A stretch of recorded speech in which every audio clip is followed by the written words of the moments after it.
पानी कितनी आम सी चीज लगती है ना? हम अक्सर इसकी मौजूदगी को फॉर ग्रांटेड ले लेते हैं। लेकिन क्या होगा अगर यही पानी भारत के भविष्य की सबसे बड़ी चुनौतियों में से एक बन जाए? चलिए कुछ आंकड़ों पर नजर डालते हैं जो एक बहुत ही गंभीर कहानी बयां करते हैं। हम सब ने स्कूल में पढ़ा है कि हमारी धरती का 71% हिस्सा पानी से ढका हुआ है।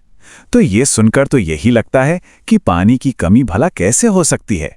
पर सच कहूं तो ये नंबर हमें सुरक्षा का एक झूठा एहसास देता है। असलियत इससे बहुत अलग है। अब ये वाला आंकड़ा देखिए, यहीं से सारी कहानी पलट जाती है। उस 71% पानी में से सोचिए 97% तो खारा पानी है, समुद्रों और महासागरों का। मतलब जो पानी हम पी सकते हैं, जिससे हम खेती कर सकते हैं, वो कुल मिलाकर बस सिर्फ 3% है। अब जरा सोचिए, ये जो छोटा सा 3% का हिस्सा है, उसे उस देश के कॉन्टेक्स्ट में देखिए जहां दुनिया की 17% से भी ज्यादा आबादी रहती है। ये सवाल हमें सीधा भारत की जो पानी की सच्चाई है ना, उसके दिल में ले आता है।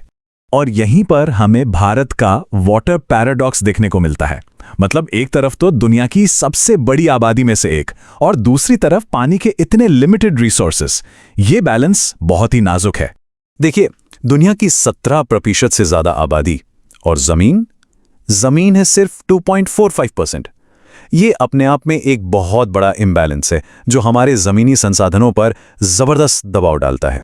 और अब इस इक्वेशन में पानी को भी ले आते हैं तो तस्वीर और भी ज्यादा साफ हो जाती है। दुनिया के 17% आबादी, लेकिन पानी के रिसोर्सेज दुनिया का सिर्फ 4% हिस्सा। यही वो शॉकिंग पैराडॉक्स है जो भारत की वाटर चैलेंज की जड़ में है। तो जमीन पर इन नंबर्स का मतलब क्या है? इसका सीधा सा मतलब है कि डिमांड और सप्लाई के बीच एक बहुत गहरी और लगातार बढ़ती खाई है। एक तरफ हमारी जरूरतें हैं जो बढ़ती ही जा रही हैं, और दूसरी तरफ हमारे रिसोर्सेज जो। तो सवाल ये है कि भारत को असल में इस्तेमाल करने लायक पानी मिलता कहां से है? चलिए जरा इस सफर को ट्रेस करते हैं, बारिश की बूंद से लेकर नदी तक, कि आखिर यूजेबल पानी आता कहां से है। तो देखिए, हर साल मॉनसून भारत पर करीब 4000 यूनिट पानी बरसाता है। बहुत बड़ी संख्या है ना? लेकिन इसमें से आधा से भी कम, मतलब करीब 1869 यूनिट ही सतह और भूजल के रूप में हमें मिल पाता है। और जब हम ये देखते हैं कि इसमें से असल में इस्तेमाल कितना हो सकता है, तो ये नंबर और भी कम होकर सिर्फ 1122 यूनिट रह जाता है। मतलब देखिए, हर कदम पर पानी कैसे घटता जा रहा है। तो इसका मतलब क्या हुआ? इसका मतलब ये हुआ कि जो पानी थियोरेटिकली हमारे पास है, उसका भी सिर्फ 60% ही हम असल में यूज कर पाते हैं।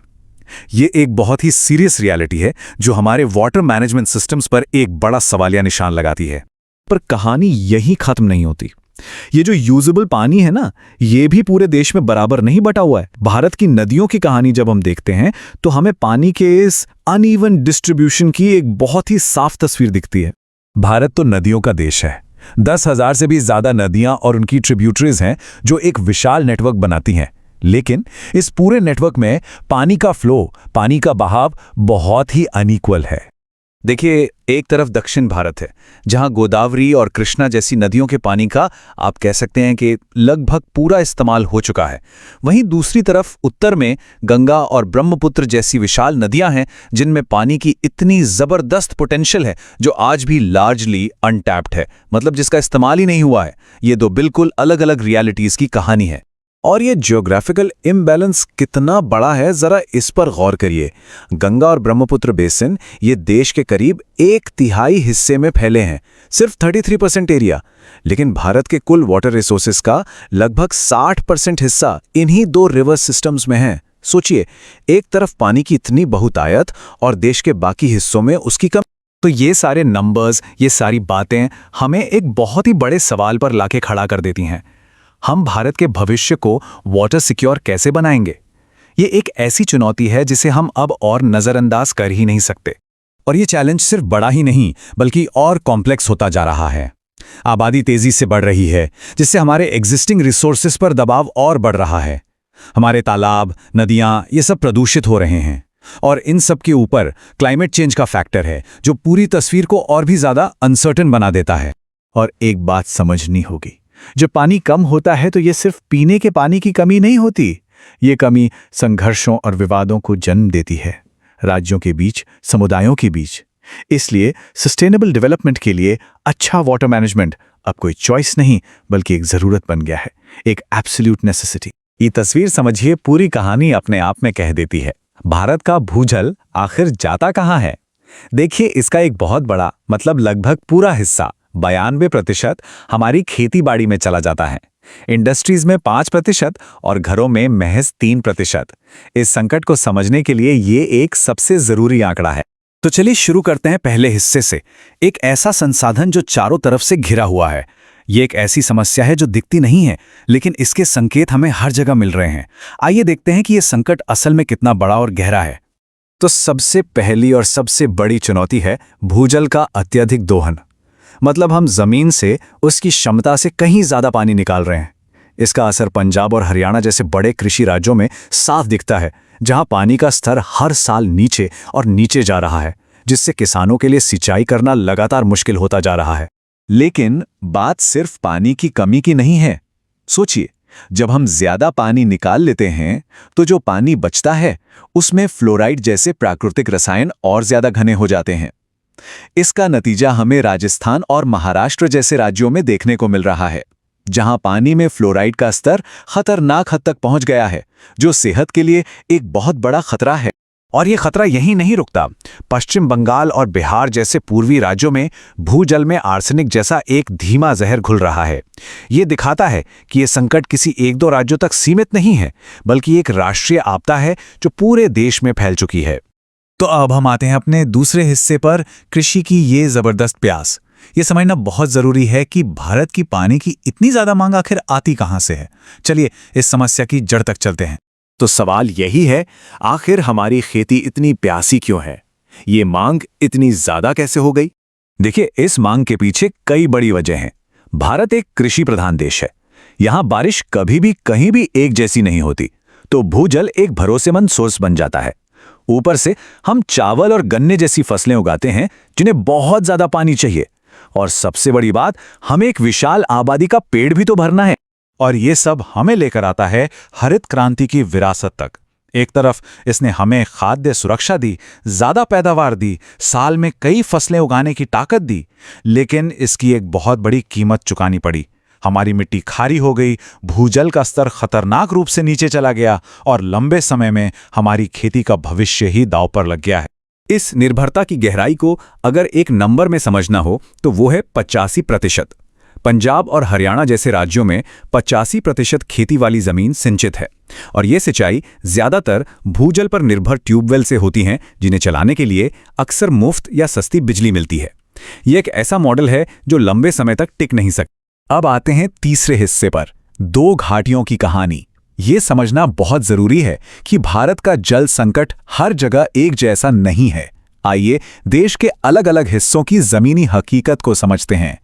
ये स्लाइड देश में पानी के इस्तेमाल का फर्क साफ दिखाती है। एक तरफ पंजाब और हरियाणा जैसे राज्य हैं, जहां हरित क्रांति की विरासत के तौर पर पानी की ज्यादा खपत वाली खेती हो रही है। वहीं दूसरी तरफ छत्तीसगढ़ और ओडिशा जैसे राज्य हैं, जहां फसल का पैटर्न अलग है और भूजल पर निर्भरता कम है। इससे ये पता चलता है कि हमें हर जगह के लिए अलग अलग समाधान खोजने होंगे। तो हमारे पास कुल संसाधन है कितना? भारत में हर साल प्राकृतिक रूप से करीब 432 क्यूबिक किलोमीटर भूजल फिर से भरता है। इसे देश का सालाना वाटर बजट समझ लीजिए। जब हम अत्यधिक दोहन की बात करते हैं तो इसका मतलब है कि हम हर साल इस प्राकृतिक बजट से कहीं ज्यादा खर्च कर रहे हैं। भूजल के अलावा भी भारत में पानी के और स्रोत हैं, जैसे लैगून और बैकवाटर।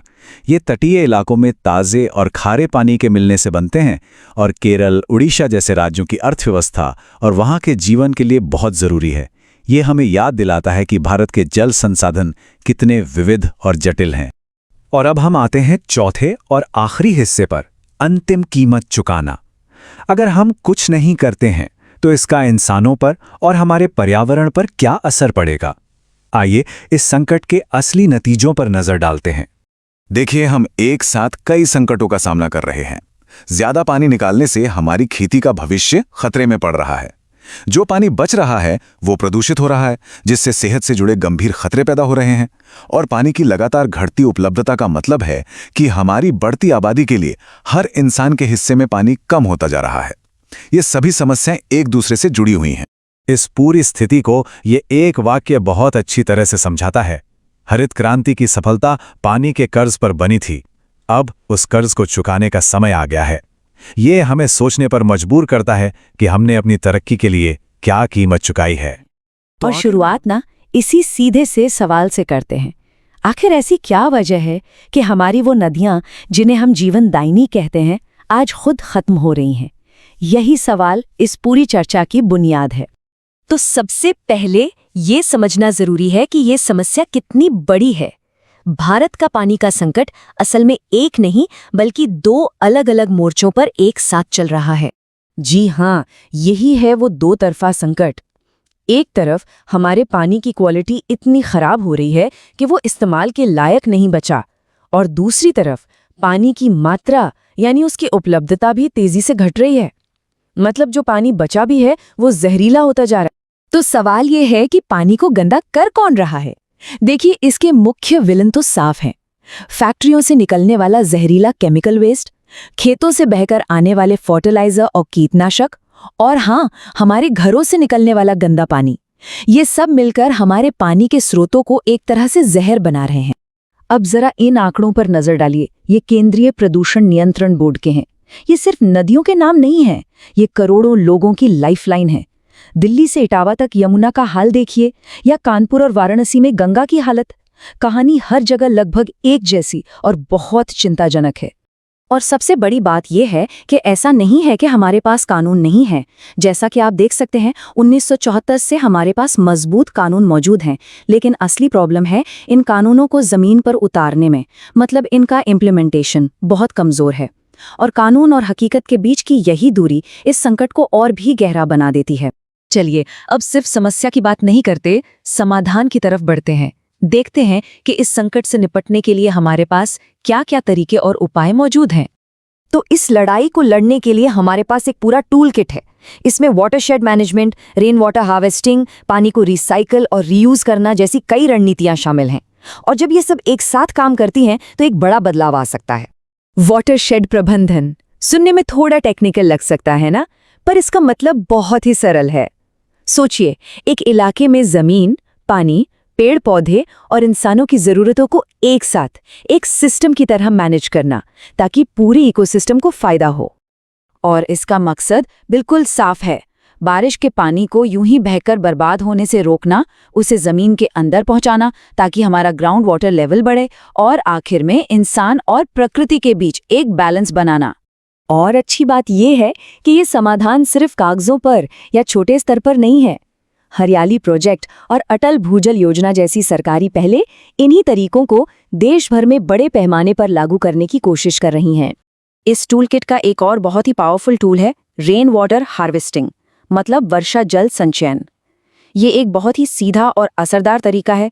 बारिश के पानी को पकड़ो, जमा करो और भविष्य के लिए बचा लो। और मजे की बात यह है कि ये कोई नई टेक्नोलॉजी नहीं है, ये तो हमारे पूर्वजों का ज्ञान है। राजस्थान के पारंपरिक कुंड और टांका से लेकर गांवों के तालाब और जौहर तक, और आज शहरों में हम इसी ज्ञान को रूफटॉप हार्वेस्टिंग सिस्टम के रूप में अपना रहे हैं। ठीक है, तो हमने सिद्धांतों की बात कर ली। चलिए अब एक असली दुनिया की कहानी देखते हैं। एक ऐसे गांव की कहानी जिसने इन्हीं तरीकों को अपना के अपनी किस्मत ही बदल दी। ये कहानी है महाराष्ट्र के एक छोटे से गांव रालेगन सिद्धि की। ये गांव इस बात का जीता जागता सबूत है कि जब एक समुदाय एक साथ खड़ा हो जाए तो क्या कुछ मुमकिन है। तो उन्होंने किया क्या? उन्होंने मिलकर पर्कोलेशन टैंक्स बनाए ताकि बारिश का एक एक कतरा जमीन में जा सके। जानवरों की खुली चराई पर रोक लगाई ताकि हरियाली वापस आ सके, और ज्यादा पानी पीने वाली फसलों को छोड़कर कम पानी वाली फसलें उगाना शुरू किया। लेकिन सबसे जरूरी चीज, ये सब कुछ पूरे समुदाय ने मिलकर किया। और इसका नतीजा सच में हैरान करने वाला था। वो गांव जो कभी पानी की एक एक बूंद के लिए तरसता था, आज खेती के मामले में आत्मनिर्भर है। ये वाकई में संकट से समृद्धि तक का एक अविश्वसनीय सफर है। तो रालेगन सिद्धि जैसी एक सफलता को पूरे देश में कैसे दोहराया जा सकता है? इसके लिए हमें उन राष्ट्रीय नीतियों को समझना होगा जो इन कोशिशों को एक ढांचा और सपोर्ट देती हैं। 2012 की राष्ट्रीय जल नीति इस मामले में एक मील का पत्थर है। ये पहली बार पानी को सिर्फ एक प्राकृतिक संसाधन नहीं बल्कि एक इकोनॉमिक गुड के तौर पर देखती है। ये पीने के पानी को सबसे ऊपर रखती है और मानती है कि लोगों की भागीदारी के बिना कोई भी योजना सफल नहीं हो सकती। और इसी सोच को आगे बढ़ाते हुए जल क्रांति अभियान शुरू किया गया। इसका मकसद ही यही था कि जल संरक्षण सिर्फ एक सरकारी कार्यक्रम न रहकर एक जन आंदोलन बन जाए, जिसमें हर नागरिक अपनी जिम्मेदारी समझे। तो आखिर में ये सवाल हमारे सामने खड़ा होता है, भारत के जल सुरक्षित भविष्य की असली चाबी किसके पास है? क्या इसका रास्ता रालेगन सिद्धि जैसी सामुदायिक कार्रवाई से निकलेगा या फिर राष्ट्रीय स्तर पर बनी मजबूत नीतियों से? शायद असली जवाब इन दोनों के तालमेल में ही कहीं छिपा है। अगर ये जानकारी आपको उपयोगी लगी हो तो इसे लाइक और शेयर जरूर करें, क्योंकि आपकी एक शेयर किसी और छात्र का कॉन्सेप्ट भी क्लियर कर सकती है। और ऐसे ही जरूरी विषयों को गहराई से समझने के लिए ई पाठशाला को सब्सक्राइब करना ना भूलें।